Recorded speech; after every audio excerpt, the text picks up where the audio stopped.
I hate parenting books. Now, I know that sounds really strange because I'm going to try and sell you one, but let me explain. See, I was already a pediatrician by the time my oldest child was born 16 years ago. And I had a pretty good grasp of pediatrics, but his mama didn't. And so we had those parenting books. And to be honest, it was the same parenting books that you can find today. Editions that are a little bit older, but the same sort of thing that was going on. And there were several things about them that I just hated. I tried to read them, and to be honest, they're so boring. I found that by the time I got done with them, he was probably going to already have graduated from high school. And so that was one problem. The other one was they all had a bias.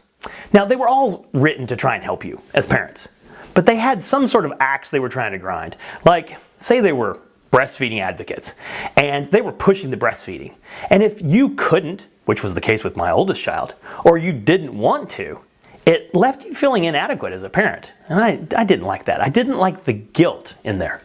The other thing that I didn't like as a pediatrician was the developmental sections. See, they have a nasty habit of publishing the 50th percentile. I'll give you an example. Let's take crawling. And you're reading your book and it says they should crawl at around 9 months. Now that's not really what happens. You should crawl somewhere between the time you're 6 months and you're 12 months old, with half of it doing them by the time they're 9 months old. So what's the problem with that? Well, it leaves half the parents going, yes, my baby's normal. And half the parents going, what's wrong with my baby? Is there something wrong? And then they get to ask me, and I have to reassure them, which is hard because they've read this expert in the book, and I have to go against the expert's advice.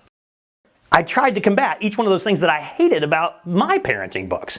So I tried to make it fun. So I put cartoons in there, and I tried to make it a fast read so that you could read this thing cover to cover and not feel like you just read the encyclopedia. And so it's got some fun anecdotes from my parenting experience, from my pediatric experience, and then I did something completely different. With my last child, I wrote a blog every day for his first 2 years of life, in which I tried to see the world through his eyes. Which is funny because a lot of times he's arguing with me as the pediatrician.